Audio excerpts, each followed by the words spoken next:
Okay, so our next speaker will be Jimmy Ren, and he will talk about deep EdgeAware filters.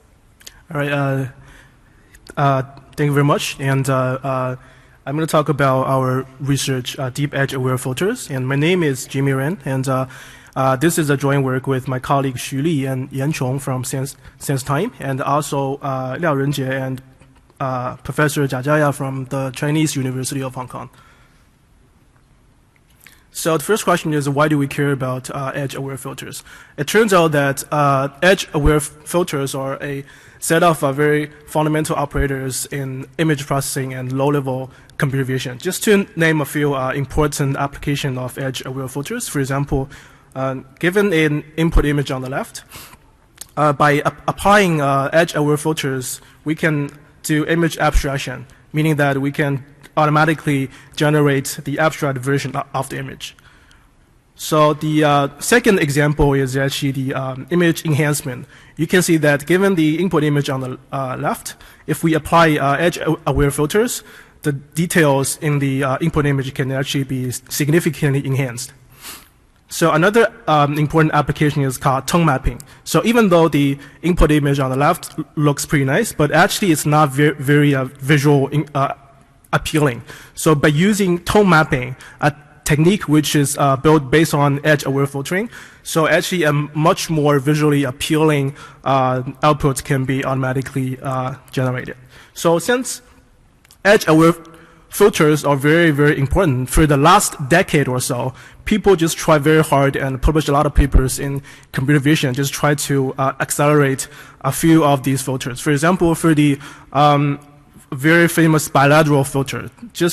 It was firstly proposed in the year of 1998, and then in the year of 2002 and 2006, people just came up with various kind of acceleration techniques, and then until then, the speed is still not real time. And at the year of 2007, there was a new method called bilateral grid, which is a brand new data structure to represent bilateral filter, and it is also GPU enabled. So until then, the bilateral filter, after a decade of acceleration, it is finally real time. And even after that, a few of more acceleration techniques was proposed to address the acceleration of bilateral filter.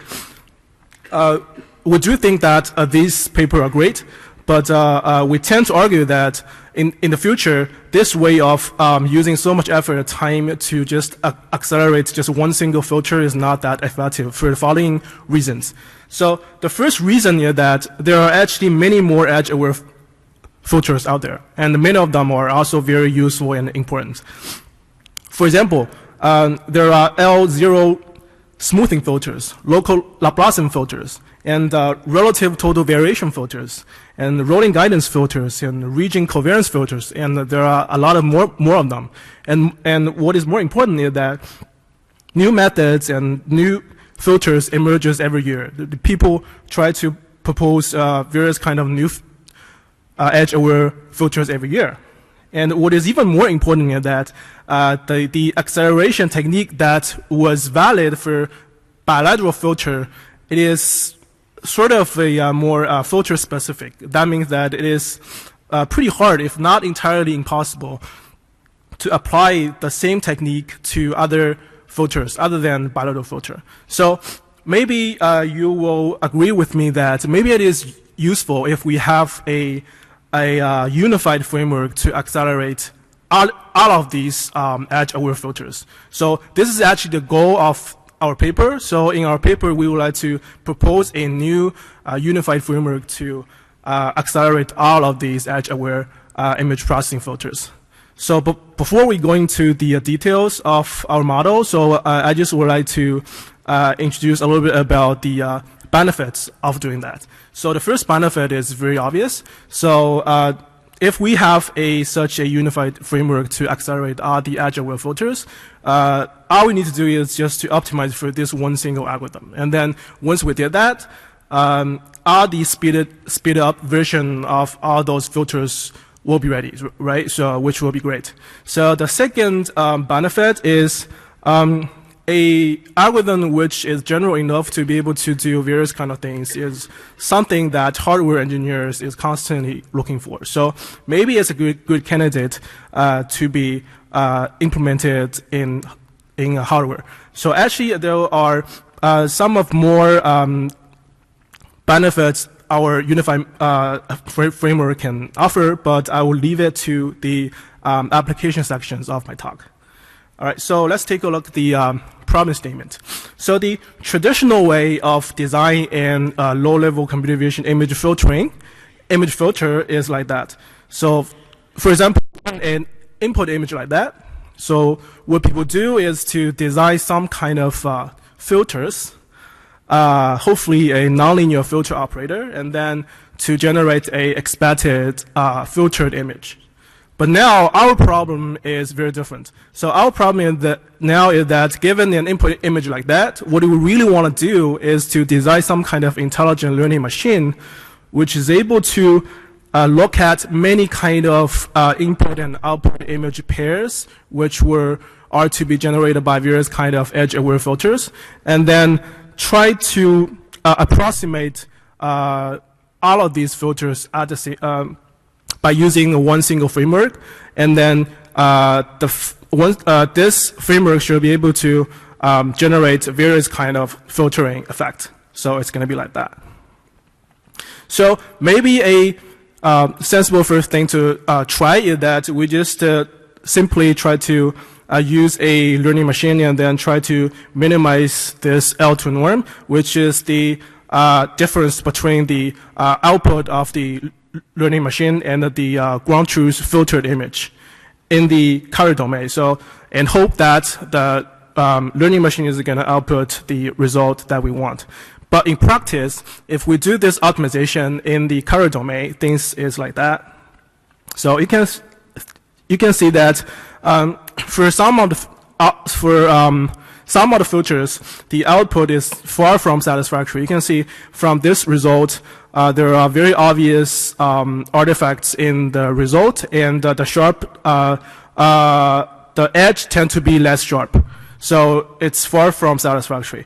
So investigating the reason why this happens is that if you compare the ground truth filtered effect and the failure case in the color domain, it actually pretty close in terms of the MSE, the mean square error. But if you take a look at their gradient domain, it's here. It's actually, the MSE is pretty large, quantitatively. So that means in order to learn a effective edge-aware filtering operator, it may not be a good idea to do it in the color domain. Instead, it may be a much better idea to do the optimization in the gradient domain. So this is exactly what our paper did, is we simply modify this cost function from the color domain into the gradient domain. So these two elements are the gradients of the input image, and the gradient, the gradients of the input image, and the gradients of the expected filtered image. And then this term over here is a regularization term which promotes the sparsity of the network output. The intuition is that the gradient should be very sparse. All right, so this is our network architecture. So we actually use a convolutional neural network to be our learning machine. So there are a couple reasons why we would like to choose convolutional neural network as our learning machine. The first reason is that there are some existing work in the computer vision literature, which says that they can use high-dimensional Gaussian convolution to achieve various kind of edge-aware filters. So that is why by having a model in which the convolution operator is embedded in is really what we want. And then the second reason is that the weight sharing property of convolutional neural network will be able to make the model to use less memory and to perform faster when it applied to large input images. So now, what I also would like to mention is that the input and output of this convolutional neural network is not color image anymore. It's gradient maps, right? So since the output of the network is not color image, it's gradient maps, both in both vertical and horizontal direction. So the next question is by having these two gradient maps, how are we gonna reconstruct the filtered image, right? So the next problem is like that. So it turns out that in computer vision, a standard way of doing that is to solve a Poisson equation. But this approach may not be directly applicable here because we use a convolutional net to approximate the ground truth gradient map. So the network output may not be directly interrogable in this case, and if that happens, it may cause some color shift like that. So this is not what we want. So in order to alleviate this problem, instead of solving a Poisson equation, we solve the equation here. So basically, this equation said that the reconstructed image should be simultaneously be similar to the input image in the color domain, and then its gradient should be as close as the convolutional neural network's output. All right, so by solving this equation, we are able to reconstruct a fairly satisfactory image like this. All right, so by looking at the improvement that we got, so the first image is the input image, and the second image is the ground truth EdgeAware filtering effect, which is one of the EdgeAware filtering, which is L0 smoothing filtering. And then this one, the third one is the failure case, which was optimized in the color domain. And the last one is our final model, which was optimized in the gradient domain. All right, so now I would like to talk about some of the new applications which can be easily achieved by our unified framework, but it is very hard for the conventional methods, conventional filtering approach to achieve. So the first one is called filter combo. So let's say we have an input image like this. So this is filter A. It's called L0 smooth filter, and this is filter B. It's called bilateral filter, and this is A plus B. So in order to generate A plus B effect, the conventional approach has to be applied twice, right? So you have to apply filter A once, and then you need to apply filter B consecutively. But by using our unified framework, we can actually use ground truth filter A and B just to simply generate a lot of image patches, image samples of C, of the effect C, and then directly learn a mapping from the input image to the filtered image C effect. So it turns out such approach is much faster because we just need to go through the network once. And such effect turned out to be in image processing. It is very useful to remove highly contrast texture.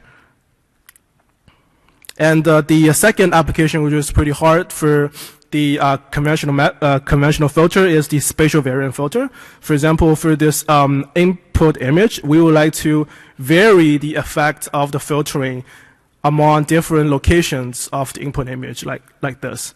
For our framework, it's just simply just loading different weights for different locations.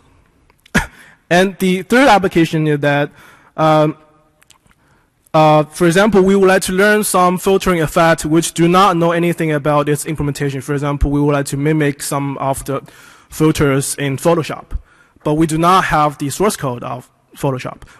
But what we can did by using our method is we just use Photoshop to generate lots of image, input image and output image pairs, and then we can use our framework to learn it without knowing its detailed implementation. All right.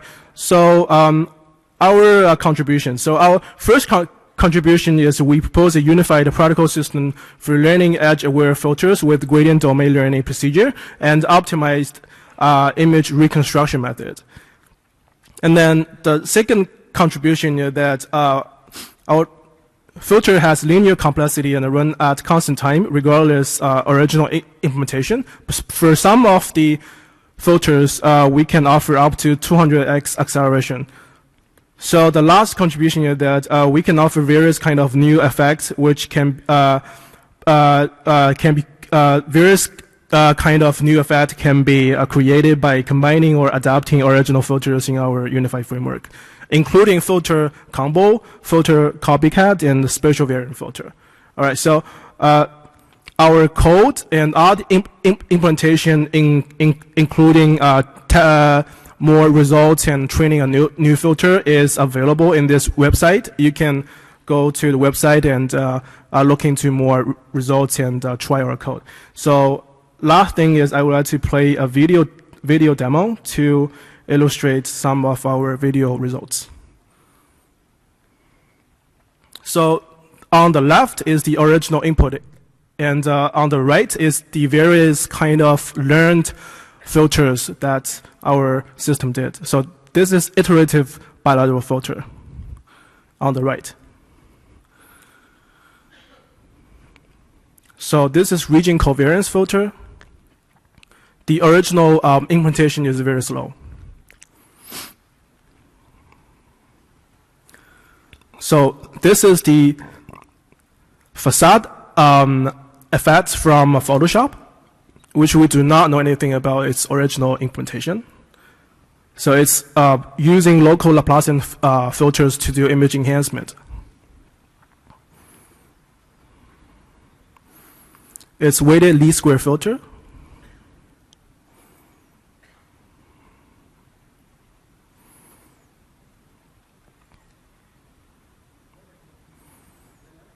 Okay, so that's all of my talk. Thank you very much.